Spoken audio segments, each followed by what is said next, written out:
Hi! Welcome back again to my channel. Matagal-tagal na rin naman tayo hindi nakapag-vlog.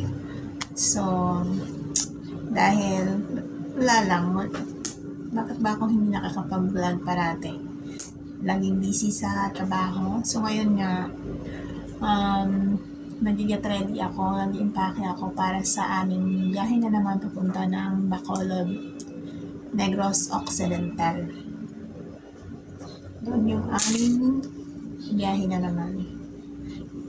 Actually, Monday pa naman yung alis namin. So, nire-ready ko lang yung mga dadalhin ko. So, at saka, yun nga, naisipan ko na isama kayo sa aking pag-iimpake. Kasi matagal-tagal na nga akong hindi nakakapag-vlog. So, dun pala sa may video ako na maraming nagtatanong kung yung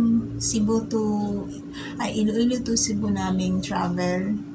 Maraming mga katanungan doon na magkano ba daw yung nagastos namin. So, matagal na rin yun. Mga 1 year na nga yata yun. Kaso, hindi pa ako vlog tungkol doon sa mga kasagutan nyo. Wala pa talagang time. Kasi lagi lang akong busy. Pero huwag kayong mag-alala mga sangkay at gagawa natin yan ng paraan para makapag-vlog ako ng tungkol doon. Sasagutin ko yung mga katanungan nyo. So, yeah. Sa ngayon, samahan nyo muna ako mag-impake.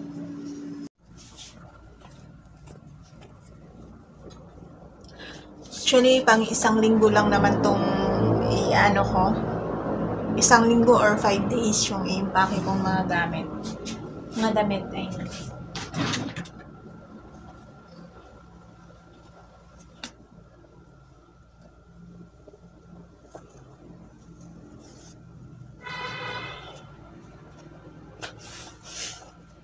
So, samahan nyo lang akong masakay.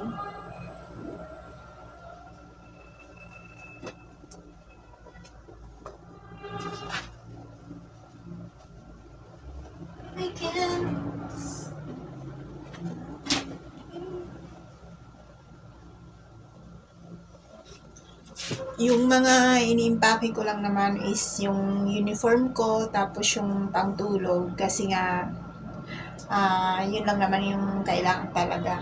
Pang uniform, pangtulog, mga undies, and then nagdadala rin pala ako ng towel. Kahit na mayroon naman sa hotel, pero hindi akong komportable na gamitin yung towel nila doon. So, nagdadala talaga ako ng towel. And then, ang mahiwagang kumot. Basta, ewan ko. Kasi diba, hindi naman comforter yung gamit nila doon sa mga hotel. Kadalasan, yung maninipis lang na mga kumot. So, nagdadala ako kasi ako ay lamigin. Tapos, nagdadala pa rin ako ng ano ba yan? Mali-mali yung Tagalog ko. Nagdadala rin ako ng sapin ng kama. Ewan ko ba, basta nagdadala ako niyan para mas komportable yung pagtulog ko. Tapos, dalawang pares ng pajamas lang yung dadalhin ko. Kasi hindi naman araw-araw magpapalit tayo ng pajamas, diba? So, yan. Tapos, yung uniform ko, yun lang. Tapos, syempre, magdadala rin ako ng damit ko para pagbalik naman namin dito sa Cebu.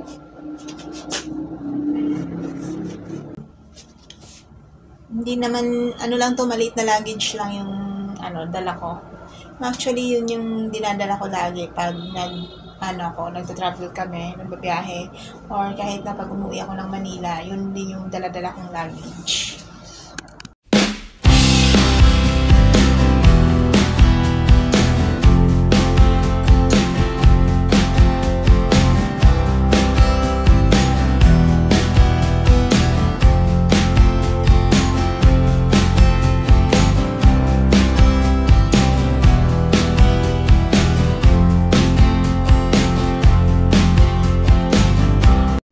So, ayan mga sangkay, tapos na ako mag-impake ng aking mga dadalhin. Matapos na rin. So, ngayon magpahinga muna ako kasi nga kanina nagkarga na kami ng aming mga dadalhing stocks sa sasakyan. So, medyo napagod tayo. Ay, ako lang pala. Napagod kami sa pagkakarga. So, mga din yun 70 boxes. Ang ganun, ay hindi lang. Meron pa kaming dinagdag. So, mga more than less 80 boxes yung kinarga namin sa aming sasakyan. So, yun, magpapahinga muna ako mga sangkay kasi araw ng Sabado ngayon. So, bukas, Linggo, hindi ko lang alam kung matatapos ko tong vlog na to. Pag hindi man, dudugtong ko lang to sa ganap natin bukas. Hello mga sangkay, I'm back! Dito nga pala ako sa isang salon at ako'y nagpapalinis ng aking kuko. Actually, tapos nang linisan yung aking kamay dyan. So, yung paa naman, yung nililinisan ni Ate Janet. Yung napili ko nga palang color, kikita nyo naman, kulay green. Wala lang, bet ko lang, para maiba naman. So, yeah. Nagbo-voice over lang pala ako kasi nga nagbibideo-video ako dyan pero hindi ako nagsasalita kasi medyo nahihiya pa tayo mag-vlog sa sa may mga nakakarinig or nakakakita na nagbibideo-video, kaya ayan, voice over lang muna ang person. So si Ate Janet pala yung paborito kong manicurista dito kasi super gaan talaga ng kanyang kamay. Ni minsan di pa niya ako nasusugatan or namamarder yung aking mga kuko. Matagal-tagal ko na rin akong nagpapalinis dito. Mga 5 years na siguro. So, siya lagi yung naglilinis sa akin. So, yun lang mga sangkay. Mamaya ulit. Update ko kayo mamaya. Tapos na akong manicure and pedicure mga sangkay. Ngayon naman, nandito ako sa isang mall.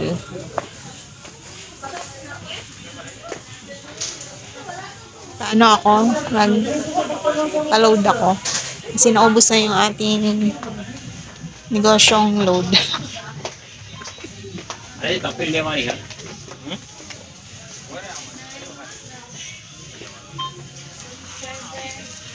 So, nilibot-libot muna ako. Tsaka bumili rin ako ng earphone kasi lumang na yung earphone ko. Sira na. Mura lang to. 68. Wala kasi tayong budget. So, libot-libot muna ako dito.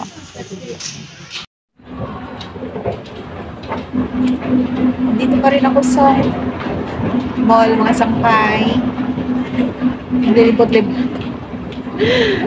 Window shopping ang person. Window shopping na naman tayo kasi wala naman na tayong pera. Dahil nga malapit na yung Valentine's.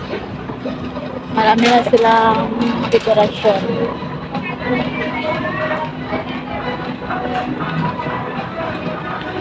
Wala naman tayong ka-Valentine's. Libot-libot lang tayo.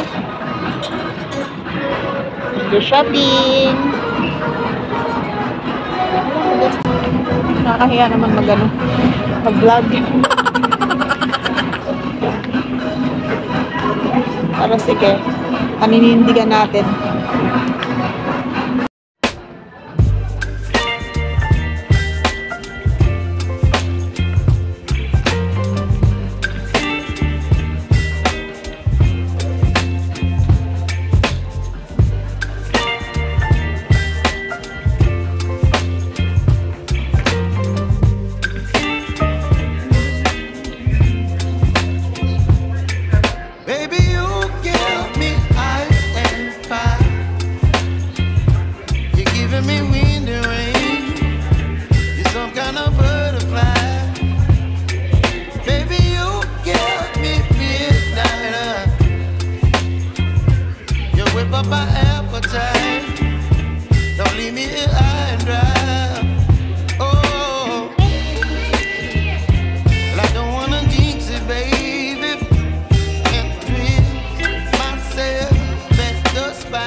Just tweet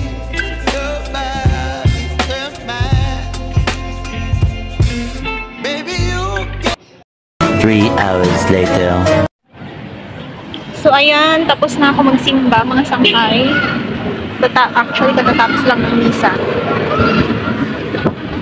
So, ngayon, pauwi na ako. Lalakad lang ako. Punta ng Sakayan.